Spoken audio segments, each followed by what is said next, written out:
and also an editor, were two different things. And in Portugal, normally there are lots of publishers, but very few editors. José is one of them. Also a person who is interested in martial arts, traditional Chinese medicine, role play, but now lives mostly of comics, publishing comics, coordinating collections of comics with newspapers. Here at my right I have Mike Carey, is a writer, especially he writes comics, movies, novels, and I don't know if you direct also movies, but you work also. And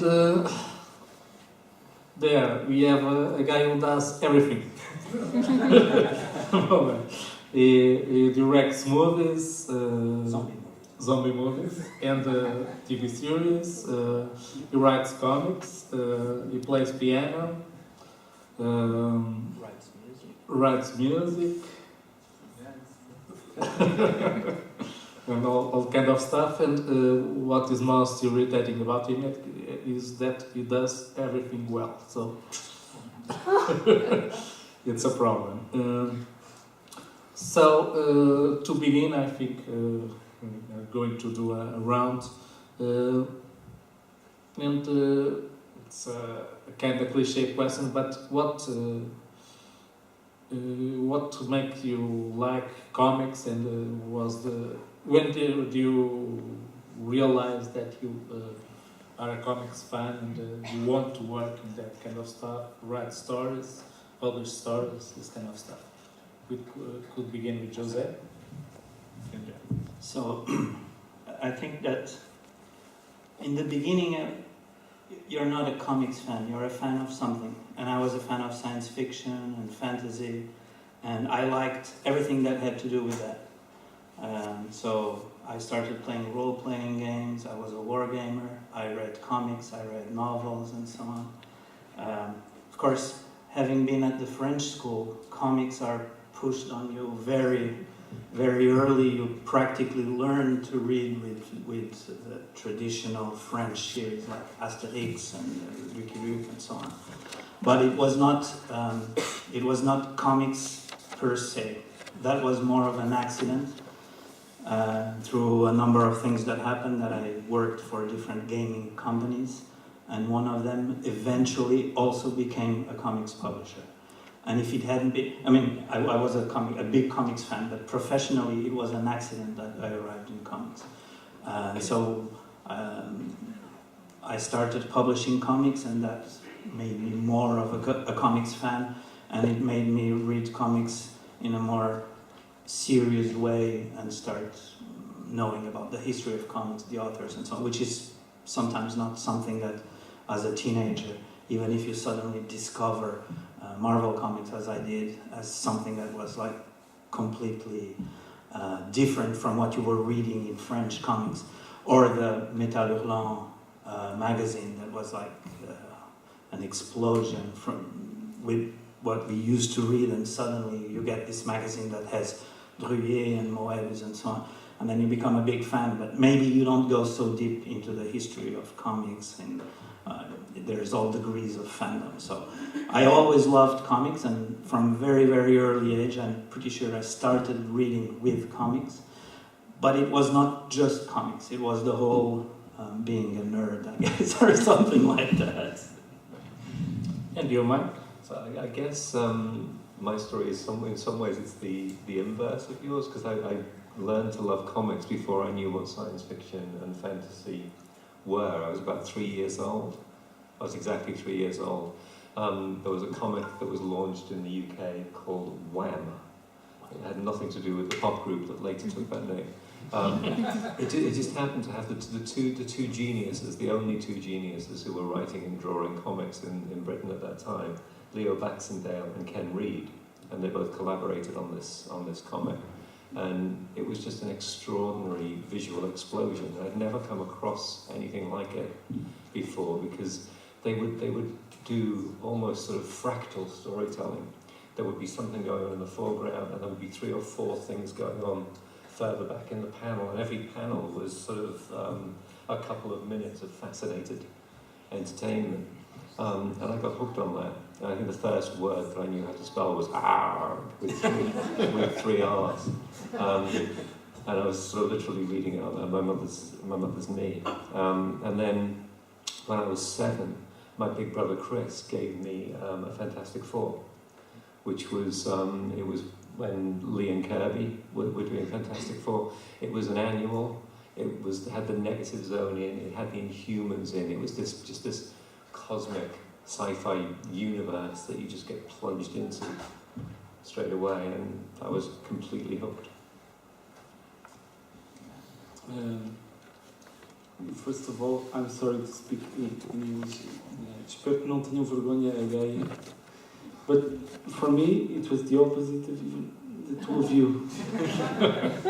Because I never grew up reading comics at all. Unfortunately, it's not something that I'm proud of. It's just because I love movies, and I really got into comics because at some point I wrote a script, and I was trying to produce a film, but it was not possible. So I met a very talented storyboard artist, and he did such amazing drawings that I said, let's do a whole book without knowing how difficult it is to do like a 100-page book. We thought, okay, we'll do it in 3 months, it'll be okay. So in fact, we did that, and I always work with the same person, so it's not like I'm doing comics for an industry or something. But then, after I started meeting these guys, and many of you, I started enjoying more and more, although it's almost like with the TV shows. I prefer graphic novels because I read them and I finish them. Where with the Marvel Universe, for example, it's like watching a show that's already in the 10th season. So I prefer the graphic novels, so I was never a comic book guy, so I'm an intruder. I'm sorry. Mike, you work to very different kind of publishers. I think you began in 2018, right? No, that it says that on my Wikipedia page, but I did it backwards. I did the Vertigo work first, and then did 2018. Normally it's the opposite. Yeah. What was the experience of working in Vertigo? Because there was a time most of the guys who were writing for Vertigo are in English or Scottish. They are from Great Britain. That's right. Yeah, I think I think Azarel was the first American to write Hellblazer. Yeah. I was very fortunate because I rode into Vertigo on a wave that was created by Alan Moore, Neil Gaiman, and Grant Morrison. And Moore was the first of those 3, I think, by a few months. And there was a time when, because those 3 guys had all gone across the Atlantic, and they were all basically just like completely reinventing the rules for what you could do in a monthly comic, doing these sort of huge, epic, ongoing stories. There was a time when American editors just thought that every British writer was Alan Moore. They thought there was a whole island of Alan Moores, and all they had to do was come over with a big net and just and sort of take them home. So it felt like a natural home. If you wanted to break into the American market, it felt like a publisher that was very very friendly to Brits, very friendly to writers. It's always been a writer-driven imprint. But mainly, I wanted to do what Neil Gaiman was doing. Sandman was I think the best comic of that time, and it completely took the roof of my head off. I wanted to do that kind of storytelling, mythological storytelling in comics. So I was pitching to Vertigo, and then Elisa Whitney, who was the editor on Sandman, one day called me up and said, "All right, write a book for us," and I did. And that book was Lucifer? It was Sandman Presents Lucifer. It was a little mini-series, and then the monthly grew out of that. So they did a number of, they kept on trying to catch that lightning again in the same bottle. So after Sandman they did The Dreaming, and then they did Sandman Presents, and then they did Lucifer, and now they're doing Lucifer again. So I guess, yeah, I owe an awful lot to Neil Gaiman. And with Lucifer, do you have any input of Neil? Because he created the character. He was creative consultant on the series, so he was reading every script and he was giving me feedback on every script, and he was incredibly generous with his time, with advice. Just an amazing guy. I think he only ever said no to me twice.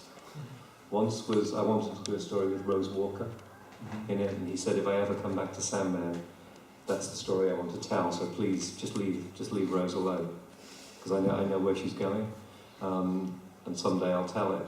And then the other time was one line of dialogue where I have Lucifer is dead, and Death comes to him, and he says to Death, "You don't have any claim on me." And Death says, "Well, I wouldn't have anywhere to put you anyway." And Neil said she wouldn't say that because she doesn't have a realm in the way that Dream and Desire have realms. So please change that line. No, 2 times in 75 issues. The rest of the time he just said, "Yeah, go for it." And what, continuing with Lucifer, what do you think of the TV series? I think it's not got very much to do with my book. It's not got very much to do with Neil's book, but that's not a bad thing necessarily. Neil said it best when he said, when you finish playing with the toys, you put them back in the toy box so someone else can come along and play with them.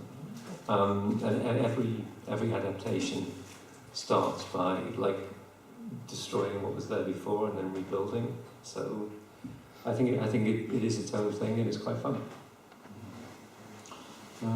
Next question is for you two guys. You work in different mediums. You write things to cinema, for TV, and also for comics. When you have a story, there's a moment you decide this story is going to be a comic book, this story is going to be a novel, or this story is going to be a movie, or it's a question of opportunity. For me, it's a very simple answer because I know that certain types of stories will never be able to film them. So usually they go to comic books. And, cheaper special effects, I guess. Yeah. well, but at first I didn't think about it. I didn't think what it would be for. I thought it's going to be a film, and I won't care about budget. I'll write it as well as I can.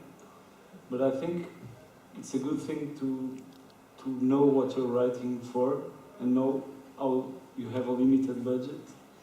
I used to see it as a blocker. Now I see it as a challenge that sometimes improves the story, makes you write things that are actually doable. So nowadays, that would be an ideal world for me if I could choose what the story is for. But slowly I'm trying to do it with smaller stories and less expensive stories for film, and leave the big stories for the comic books. I think sometimes it's the nature of the story tells you what the medium is. So I wrote a number of novels starring an exorcist, Felix Castor, who he has the power to bind and banish ghosts, but he does it with music. I've never seen a comic that represents music effectively on the page, visually on the page. In the X-Men universe, you have Dazzler, who turns sound into light, and she's never worked for me as a character because there's never been an artist who can actually sort of convey that transformation. But I think usually it's stories start as dialogues between you and editors, or between you and artists, or you and collaborators. And sometimes it just depends who you first mention the idea to, and then it sort of grows up between you and that person. And if that person is a comic book editor, it will become a comic book. If they're a movie producer, it will be a movie, and so on. Everything, I think everything in all of our industries, all the creative industries, it's all about people. It's all about relationships that work and relationships that don't work. And you stick to the people who you can actually work effectively with. Can I ask a question for my? But I must tell everybody who's listening that there was a big coincidence. I went to school with a good friend of mine who got married here in Lisbon to a film producer, which later on went on to produce The Girl with All the Gifts.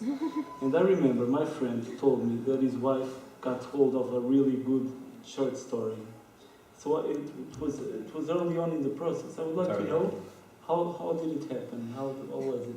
It was one of these things where you think the world is falling apart around you. You think something is ending, and it just turns out to be an incredible stroke of luck. Because Carey and I, Carey Gatan, who was the lead producer on Girl with All the Gifts, we started out by working on a completely different project. It was a novel by a British science fiction writer about a teenage boy who discovers that he is a robot. He goes to the doctor with a stomachache, and the doctor says, "You can't have a stomachache because you don't actually have a stomach." And we lost the rights. We were about a year into that process, and the author treacherously sold the rights to an American producer who offered him 10 times the money. People are so sorted. You were already writing a script? Yeah, we were close. We were close to doing a draft of the script, and it all just fell apart. And Cammy turned to me and said, "What else could we do? Because we've got a really good dynamic going on." She'd introduced me to Colin McCarthy, the director. The three of us seemed to understand each other and seemed to have an interest in telling the same kind of stories. And so I showed her Iphigenia and Alice, which was the short story that became The Girl with All the Gifts, and it's basically the first 10 minutes of the movie. And Colin said, "Yeah, let's do this," because he'd always wanted. He's very into what he calls ruin porn. He looks at websites that show you abandoned buildings that have been reclaimed by nature, like skyscrapers with mature trees growing out of them and stuff like this. They went to shoot in Chernobyl or something. In Pripyat outside Chernobyl. And the hospital sequences, that's a real hospital, a ruined hospital in Birmingham that's been abandoned for 30 years. So he wanted to do a movie that was set in real brownfield sites, ruined buildings in the UK, and it just seemed like a good fit. So we started again from scratch, and it just worked. So even the story development was done as a team? It was done as a team, but I was kind of like, I was pitching the novel to Orbit, and I was pitching the movie to Kenny. And so the two processes were happening side by side. So I was developing the story with Kenny and Colin, and at the same time I was doing chapter breakdowns for the novel version. And in the end, they kind of go off in different ways. They do the same thing, but they do it in through slightly different mechanics. And just sort of... sorry, desculpa lá, vou aproveitar isto. And when you see the translation to the film, was it... did you feel still involved during the process? So it's like a letdown, or you see it again? Absolutely not a letdown. The opposite of a letdown. I'm in ecstasies. I've seen the movie about 20 times now, and I watch it in a trance of pure pleasure. But the process was amazing as well, because Cammy is who she is, and because very often the last thing you want on a movie set is the guy who wrote the screenplay.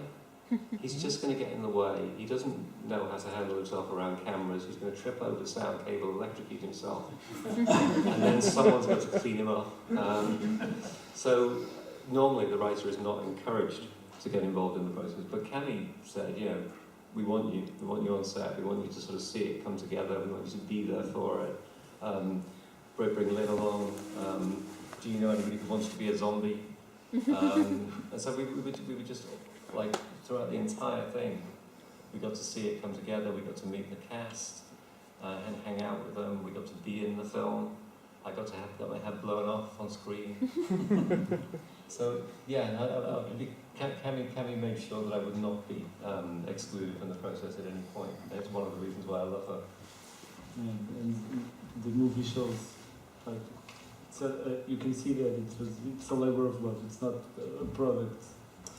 Yeah, Colin said at one point in an interview, making movies is great if everybody is making the same movie. And I think we all were. We all knew exactly what we wanted to do, and it was the same thing for all of us. Let's José talk a little. Yeah, I will go back to comics because it's what I know. I don't know much about movies anyway, but I will go back. He was asking when you have a story whether there is a conscious process of deciding it's going to be a novel or. And I'm going to go back to something that you said before, which I think is important for comics. I think that, and I want to know if you think of this consciously when you write, as a writer as opposed to an artist. You said that you were reading this one magazine and it was an explosion of stuff with a story happening here and another one happening in the background.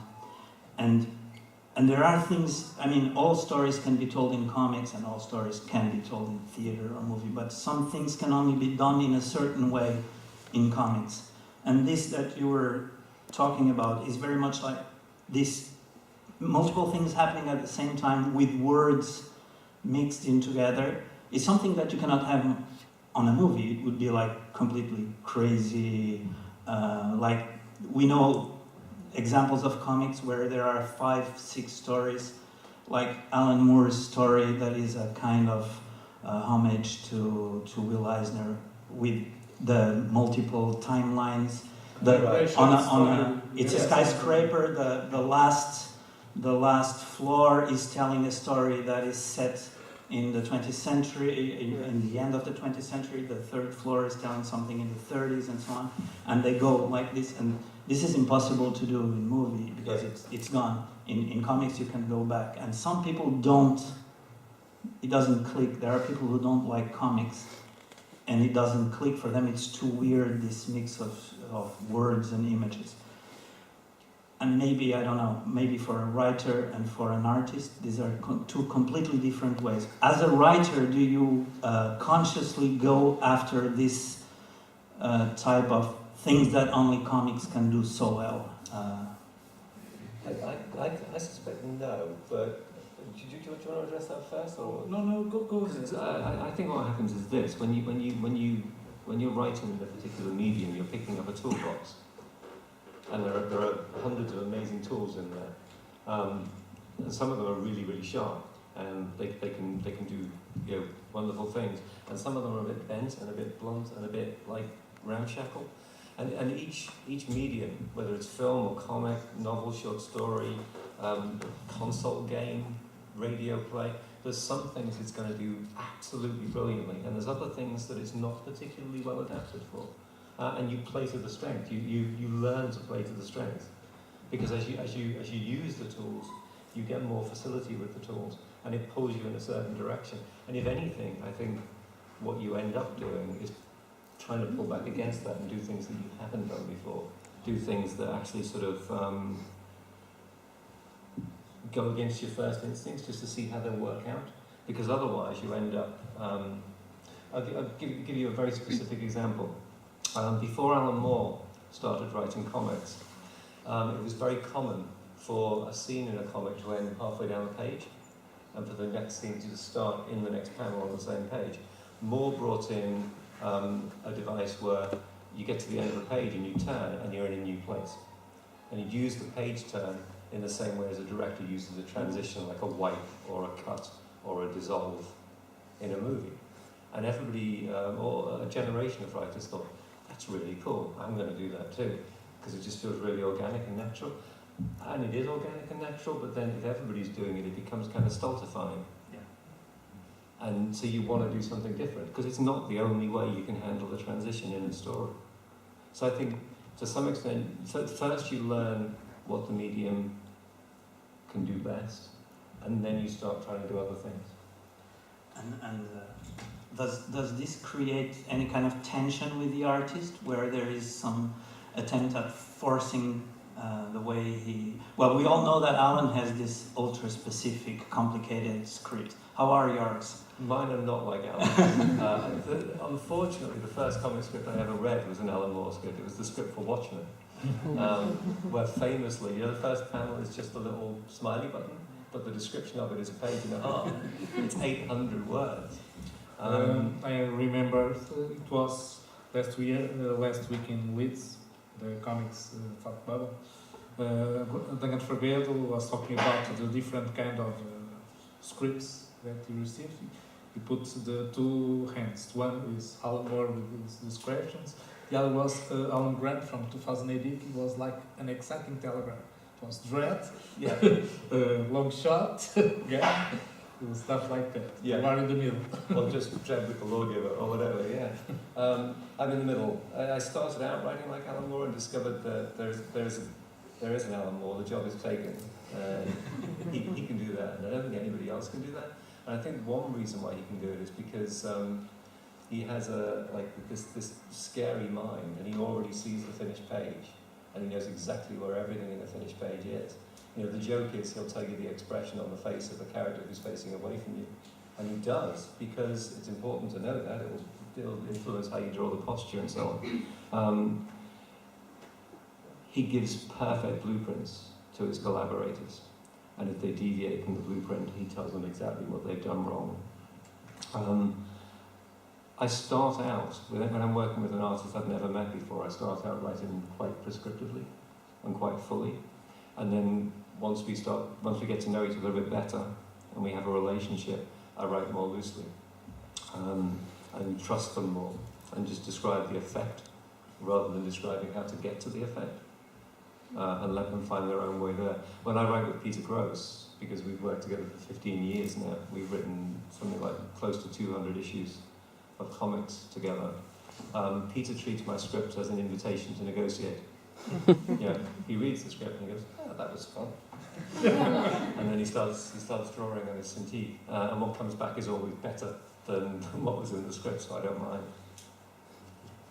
I can relate. And you flipped, you have a different way of working. Like, I know your scripts and your visual aids to the art. I can't really draw anything, so we have our own way of working by working for many years.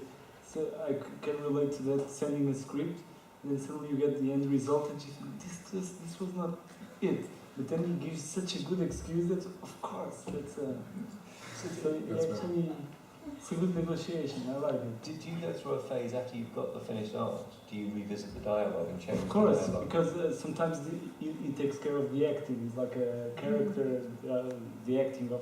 So sometimes I see his face, no, it doesn't match, so I have to change. Do you do it also? And sometimes you'll think, actually, that panel needs a line. Yeah, because you look at the face, the facial expression, you think, yeah, she's saying something, isn't she? And also the opposite. Yeah. When you have a line And you cut it out. it's good. If the editor's doing their job, then you get that chance. You get the chance to sort of harmonise the writing to the art when the art is finished. Sometimes it doesn't happen. Sometimes the editor will just send the files to the printer, and then you look at it and you think, yeah, that could have been so much better. It happens to you to change dialogues in a book between being published in comics and when it's collected on the trade paperback? Sometimes that happens too, yeah. We're doing the I noticed that Scott Snyder does that because I translate one of his Batman books, and I was translating from the comics, and the files that we have in the publisher were from the graphic novel, and the things didn't match. One thing that I was going to say about what you said, and also related to one thing that you said, is about you said many things that can happen in a comic that are exclusive to comic and they're incredible. But you also mentioned one that I think I still can't find a relationship between how to translate music to comics. And I had a very specific case recently in which I wanted to write a scene where a pianist is playing a very beautiful piece by Ravel. And it's a very, very beautiful from the concert in G. And suddenly I'm trying to write what he's thinking while he's playing. And I finish the dialogue, and I never listen to music when I'm writing, but I'm listening to the music, and I finish it as, this is the best thing I ever wrote. I'm so happy. and I went to sleep with a big smile. The next day I wasn't listening to the music, and I read and it's complete shit. So it was the music, and I thought if this was a film, it would work. In a comic book, it doesn't work because you need. There's a Swiss author, European author, José. He has a series called Jonathan. In the back of his books, he puts the listening suggestions. So this book should be read, listened to, and he selects 2 or 3 records, And like there's classic music, Bob Dylan, things like that. there's a company called Madefire, and they do these strange things that are sort of, they're not quite motion comics, but they're comics that move just a little. If you're reading it on a tablet, which is how you're meant to read it, then as your hand shakes, the parallax changes, as though you're looking into like little shallow windows, as though each of the panels is actually a little room.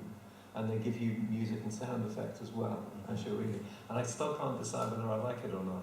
It's very strange. It's almost like someone's rummaging inside your head as you're reading. Because it's something different from actual comics, I guess. And different from what you're expecting, because you build your own sort of, in a way you've got your own internal soundtrack, and it doesn't always Yes. agree Yeah. with each I read the Watchmen motion comic and it didn't convince me at No, all. it was dreadful. It was absolutely dreadful. That's the magic of comics. We don't need music. Yet, like you said, you imagine your own music. And they don't need bad animation. Yes. Exactly. Mike, returning, you wrote a series called The Unwritten, and one of the characters, the main character, it's Tommy Taylor. It's kind of a mocking of Harry Potter. Do you have any problems with that? I don't know what you mean. all resemblances to anyone living there. It's beautiful. Or even unliving. But do you have any feedback from J.K. Rowling? No, I think fortunately we're insignificant enough to fly under her radar, so they haven't tried to sue us yet. Because I don't think it's J.K. Rowling herself, but I think Bloomsbury and Warner's have been very aggressive on her behalf. If anybody uses the characters that are too reminiscent, there was a literary convention, literary festival in India, and they made a Hogwarts. They made a gorgeous, not life-size, but huge Hogwarts that they were using as a venue for the festival, and Warner shut them down. Wow.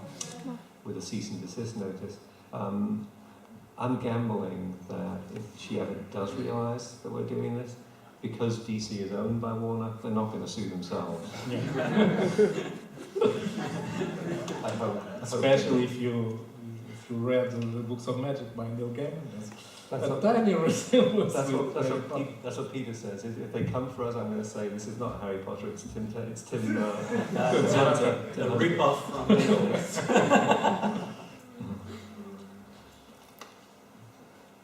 But I guess the other thing is we only really used Harry Potter as a kind of, do you get what's going on here? It's like a little nudge in the ribs for the audience in the first issue, and then after that it's kind of about other things really. Yeah, it's a completely different story. It's more indebted to Winnie the Pooh. I'm very interested in this movie that's coming out about A.A. Milne and Christopher Milne. So Christopher Milne was A.A. Milne's son, and he is the Christopher Robin of the Winnie the Pooh books. So he grew up famous as a fictional character in his father's books. And if you look at the pictures in the books, he's a little boy in a dress, effectively. It's a long coat, but it looks like a dress. And he was terribly bullied at school as a result of this, and beaten up by his school fellows. And he wrote his autobiography later and said it was a burden to him. He felt as though his father had stolen his childhood from him. So we're really writing about that. Ok. Talvez alguém queira fazer alguma pergunta. Alguém quer fazer perguntas? Nós com esta luz mal vos vemos. Temos aqui uns holofotes dirigidos mesmo à cara.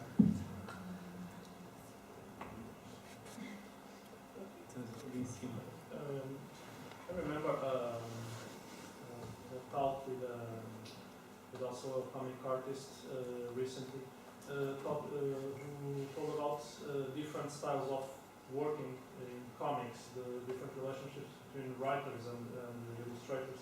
And he told us that he was working very much with writers that gave very specific micromanage instructions on how to draw, how to make something happen in a comic book, versus a style of work that would give a general direction of the story I want to tell, or the story I want to tell, and the illustrator knows, because he is the master of the visual medium, how to make that happen visually. How do you see these two kinds of methodology, and what do you think is best between them? Do you want to start? Oh, I have no opinion about that. I never wrote a comic. I've read a lot of scripts and they are very varied, but I think it is horses for courses. It is going to depend on the relationship between that writer and that artist. But one of the things that I learned, one of the reasons why I turned away from the Alan Moore approach of describing every little detail, is that I realised if you describe everything, you might just as well describe nothing. If you hit the artist with a welter of information about every single thing in the frame, then the artist has got no clue as to what actually matters. What's the focal thing? What's the focal thing in the panel? What's the focal thing on the page? So you actually get better results if you tell the artist what the effect is, what the intended effect is. And do you give visual references to the artist? Like Sometimes I do. Pictures or things like that, to this building, or if it's something that I don't think they can get for themselves, yeah, I'll scan stuff in, or I'll go out and take photos for reference. Yeah, there's a specific place that we're using, or sometimes like a cool painting I've seen. Let's steal this. Have you ever worked in the Marvel way? It's kind of a... No. Marvel method is where the writer does like a short plot synopsis, and then the artist goes away and draws 20 pages of art from the synopsis, and then the writer dialogues from the finished art. It was the way that Stan Lee worked with Jack Kirby.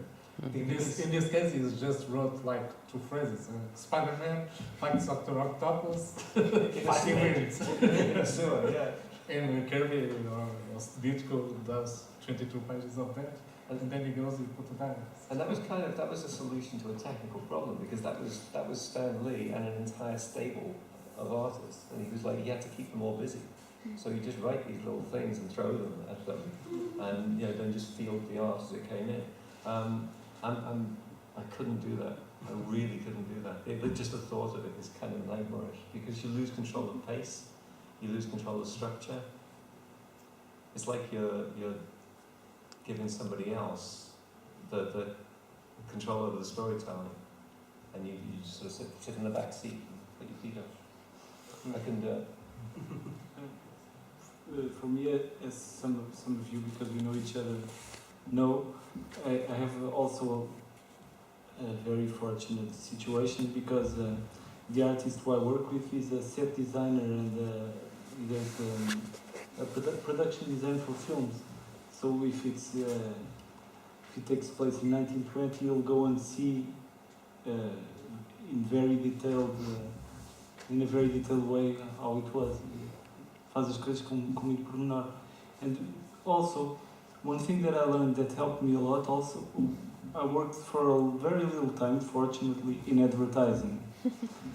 And when they do commercials, they usually write a script, usually a very stupid script, and then they have something called the mood board, in which you don't give specific reference, but you kind of give a general mood of the story you want to tell. So, like Mike said, it depends a lot on the person you're working with. If you have a connection, if you trust the other person, it's like a relationship, actually. And in a lot of ways, I trust this artist, that sometimes I can give him a script with very little detail, and he'll fill in the rest. Also, when we speak almost every day, we speak about our problems, we all started and ended relationships, and we use comics as a psychotherapy. So one day you are gonna write a comic for another artist, and then we will discover whether you're a good writer or not. I'm never gonna do it, so I guess I send it out. Yeah. So, nice. More questions? It's a lead. Speak.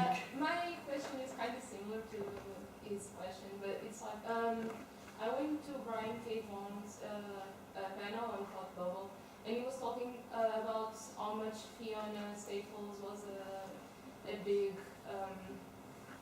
part of making Saga, because her heart also constructed the story. And I was thinking, in which ways maybe allowing the artists to participate in world building can also help the story to grow and influence the story more than just taking some liberties with the script. Maybe this is the same question, but I don't know if I'm Certainly, when I work with Peter, that's the way it goes now. Peter came on board Lucifer with issue 5. And strangely, even though that's very, very early in the run, he always felt it was more mine than his. And so he restricted his comments to things that were just about the impact of particular scenes. And even so, I think he created the mood, the atmosphere, the tone of that book. He had a huge input into it. But with Unwritten, we came up with the idea together, we plotted it together. The storytelling was all, it was joint. It belongs both as in equal measure, and I think it's a better book for that. But there aren't many artists that I trust that much.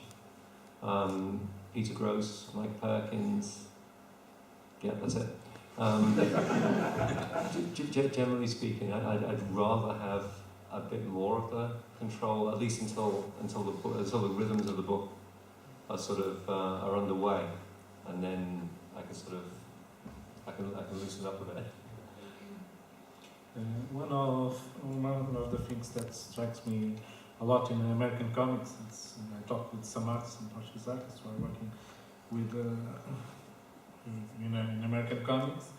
They didn't have any contact at all with the writer. Everything goes to the editor. Yeah. So the editor gives them suggestions, the editor talks to the writer, and they didn't know each other. That's a bad editor, I think. Yeah. But I think it's more or less common. I think it is common, and I've definitely been in situations like that, and not being able to talk to the artist, not having that back channel, I think is disastrous. It's absolutely disastrous. Because the book, there's a kind of inertness then. It means that the book gets a momentum and you can't change it. You can't shift it when it's underway. Did you ever have the right artist redraw more than 2 pages? Did it ever happen? Yes, it happened once, only once. And I'm prepared to name the artist because I don't think he's an artist anymore. I have no idea what he's doing there. His name was Doug Alexander Gregory. Oh. You know him? Yes. Yeah, I know him more as an illustrator because he created tons of paintings for the Magic the Gathering trading card game.